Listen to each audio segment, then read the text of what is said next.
ప్రపంచవ్యాప్తంగా 59 కోట్ల మంది, మన దేశంలో 9 కోట్ల మంది మధుమేహంతో బాధపడుతున్నారని ప్రపంచ ఆరోగ్య సంస్థ వెల్లడించింది. ప్రతి 7గురిలో ఒకరు డయాబెటిస్ తో బాధపడుతున్నారు. భవిష్యత్తులో ప్రతి 7గురిలో 4 అయ్యే అంచనా. డయాబెటిస్ మీద పూర్తి అవగాహన అందించి డయాబెటిస్ నుంచి తెలుగు ప్రజలను కాపాడే ప్రయత్నం చేస్తోంది సుమన్ టీవీ. ఇవాళ మనము క్వినోవా హెల్త్ బెనిఫిట్స్ గురించి తెలుసుకుందాం. అలాగే డయాబెటిక్స్ లో ఇది ఎటువంటి మేలు చేస్తుంది, వీళ్ళు ఎంత మోతాదులో తీసుకోవచ్చు, అలాగే వీటితో ఉండే బెనిఫిట్స్ తెలుసుకుందాం. సో క్వినోవా అనేది మన నేటివ్ గ్రెయిన్ కాదు, ఇది మనకి వేరే పార్ట్స్ ఆఫ్ వరల్డ్ లో కనబడుతుంది అనమాట. సో ఈ మధ్య కాలంలో ఇది ఎక్కువ భూమిలో ఉంది. దీంతో మనకి రకరకాల హెల్త్ బెనిఫిట్స్ ఉన్నాయి. వీటిలో ఉండే క్యాలరీస్ సుమారుగా 320 to 340 క్యాలరీస్ లభిస్తుంది దీని గ్రెయిన్ వెరైటీని బట్టి. అలాగే మనకి ఇందులో 13 grams ఆఫ్ ప్రోటీన్, అంటే మనకి గోధుమల కన్నా కొంత మేరకు ఎక్కువ. అలాగే ఇందులో చాలా తక్కువ మోతాదులో ఫ్యాట్ లభిస్తుంది, 0.5 milligrams. ఇందులో ఉండే గ్లైసిమిక్ లోడ్ అనేది 52, అంటే ఇది లో గ్లైసెమిక్ ఇండెక్స్ అని చెప్పొచ్చు. ఇందులో ఉండే గ్లైసెమిక్ ఇండెక్స్ 52 వరకు ఉంటుంది, అంటే తక్కువ.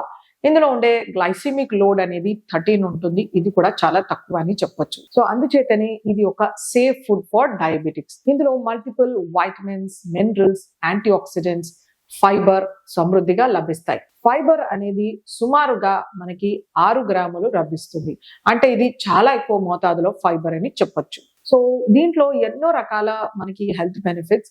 ఇది మన కొలెస్ట్రాల్ ని తగ్గిస్తుంది, వెయిట్ రిడక్షన్ కి హెల్ప్ చేస్తుంది, అలాగే మన డయాబెటిక్స్ ని కంట్రోల్లో ఉండేలాగా చేస్తుంది, కాన్స్టిపేషన్ ని రిలీవ్ చేస్తుంది అనమాట. ఇందులో ఉండే మైక్రో న్యూట్రియంట్స్ మనకి iron content, magnesium, manganese, zinc, selenium ఇవన్నీ కూడా సమృద్ధిగా లభిస్తాయి. సో ఇది మనము ఖచ్చితంగా దీన్ని ఆహారంలో చేర్చుకునే ఫుడ్ అని చెప్పొచ్చు. సో దీనికి కొంచెం ధర ఎక్కువగా ఉంటుంది, 600 నుంచి 800 రూపాయల కిలో వరకు, ఆర్ ఇంకా ఎక్కువ కూడా ఉండొచ్చు వెరైటీని బట్టి. సో ఇది ఎక్స్పెన్సివ్ కాబట్టి మనము మన ఇష్ట ప్రకారంగా దీన్ని వాడుకోవచ్చు. సో దీన్ని మనం ఎలాంటి వెరైటీస్ లో చేసుకోవచ్చు. దీన్ని మనం మార్నింగ్ బ్రేక్ఫాస్ట్ కింద ఉప్మా కానీ, పులిహోర రూపంలో కానీ, కిచడీ పొంగల్ రూపంలో కానీ క్వినోవాని చేసుకోవచ్చు. అలాగే మనం లంచ్ లో దీన్ని వెజిటేబుల్ పులావ్ కానీ, వెజిటేబుల్ ఫ్రైడ్ రైస్ కానీ, వెజిటేబుల్ బిర్యానీ కానీ, లేకపోతే బిసిబెల్ల బాత్ లాగా కానీ, వెజిటేబుల్ కిచడీ లాగా కానీ, లేకపోతే ఎగ్ వేసి దాన్ని పురటు లాగా కానీ, ఇలా ఏదైనా చేసుకోవచ్చు. ఎటువంటి రెసిపీనైనా చేసుకోవచ్చు. బ్రేక్ఫాస్ట్ లో దీన్ని మనము బియ్యం బదులుగా కొంచెం క్వినోవా వేసి మనం దోశ కూడా చేసుకోవచ్చు. మనం ఎటువంటి వెరైటీ చేసినా కూడా ఇడ్లీ, ఉతప్పం, పెసరట్టు ప్రతి దాంట్లోనూ కొంత మేరకు ఒక పార్ట్ 25% ని క్వినోవాతో రీప్లేస్ చేసుకోవచ్చు. ఎప్పుడైనా మనము పాయసం కానీ, పరమాన్నం చేసినా కూడా క్వినోవాతో చేసుకోవచ్చు. సో ఇలా ఎన్నో రకాల రెసిపీస్ లో మనము క్వినోవాని వాడుకోవచ్చు. ఈ క్వినోవాతో మనకి చాలా బెనిఫిట్స్ ఉన్నా కూడా కార్బోహైడ్రేట్ అనేది సుమారు 70 grams ఉంటుంది ఒక 100 grams ఆఫ్ క్వినోవాలో. ఇది జాగ్రత్తగా దృష్టిలో పెట్టుకోవాలి మనం. సో ఇది లిమిటెడ్ అమౌంట్స్ లో కన్నా మించి తీసుకోకూడదు అని గ్రహించుకోవాలి. మనకి 60 grams, 50 grams, or 45 grams, or 75, or 100, or 90, ఇట్లా మన హైట్ ని బట్టి, మన ఎత్తుని బట్టి, మనకున్న బిఎంఐని, మనం చేసే యాక్టివిటీని బట్టి మనము ఈ క్వినోవా క్వాంటిటీని అనేది మనము డిసైడ్ చేసుకోవాలన్నమాట. ఎస్పెషల్లీ మనకి ఒక క్లినికల్ డైటిషియన్ మనకి ఇచ్చే ప్రిస్క్రిప్షన్ లో మనకి డిస్క్రైబ్ చేస్తారు. సో దాని ప్రకారంగా మనము వాడుకోవచ్చు క్వినోవాని.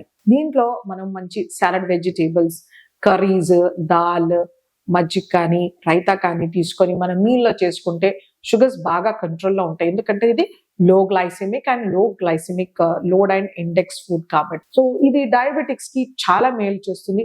వీటిలో ఉండే multiple vitamins, minerals and antioxidants మిగతా గింజ ధాన్యాల కన్నా కూడా ఇది శ్రేష్టం అని చెప్పొచ్చు. మనం ఇండియాలో దొరికే కొర్రలు మనకి ఆల్మోస్ట్ ఆల్ సిమిలర్ న్యూట్రియంట్స్, ఇంచుమించుగా అన్ని రకాల పోషకాహారం ఉండే మనము కొర్రల్ని కూడా మనము క్వినోవాకి సబ్స్టిట్యూట్ గా వాడుకోవచ్చు. మనకి కొర్రలు 180, 120 రూపీస్ లో లభిస్తాయి. కొర్రలు అనేవి చాలా ఎకనామికల్. మన క్వినోవా అనేది 600 నుంచి 1000 రూపీస్ వరకు రేంజ్ చేస్తాయి. కాబట్టి అఫోర్డ్ చేయలేని వాళ్ళు కొర్ర బియ్యంని మనము క్వినోవాకి సబ్స్టిట్యూట్ గా చేసుకోవచ్చు. కొంతమంది స్నాక్స్ కూడా కొర్రలతో చేసుకుంటూ ఉంటారు. వాటిని స్ప్రౌట్స్ చేయడం కానీ, కట్లెట్స్ చేసుకోవడం కానీ, సూప్స్ లో థికనింగ్ ఏజెంట్ గా వేయడం కానీ, లేదు ఇంకా కొన్ని రకాల వెజిటేబుల్ కాంబినేషన్ లో చేయడం, ఇలాంటివి చేస్తూ ఉంటారు. సో ఎన్నో రకాల హెల్దీ రెసిపీస్ మనము క్వినోవాతో చేసుకోవచ్చు. బట్ క్వాంటిటీ అనేది చాలా గుర్తుపెట్టుకొని మనము దాని ప్రకారంగా వాడుకోవాలి. క్వినోవాకి ఇండియన్ మిల్లెట్ సబ్స్టిట్యూట్ అనేది ఫాక్స్టైల్ మిల్లెట్ ఆర్ కొర్రలు. సో దీన్ని కూడా మనము డయాబెటిక్స్ కి సేఫ్ గా వాడుకోవచ్చు, ఎవరైతే క్వినోవాని అఫోర్డ్ చేయలేరు. సో ఇన్ని రకాల హెల్త్ బెనిఫిట్స్ ఉన్న క్వినోవాని మనం లిమిటెడ్ క్వాంటిటీలో తీసుకుంటే డయాబెటిక్స్ చాలా హెల్తీగా ఉంటారు. నమస్తే.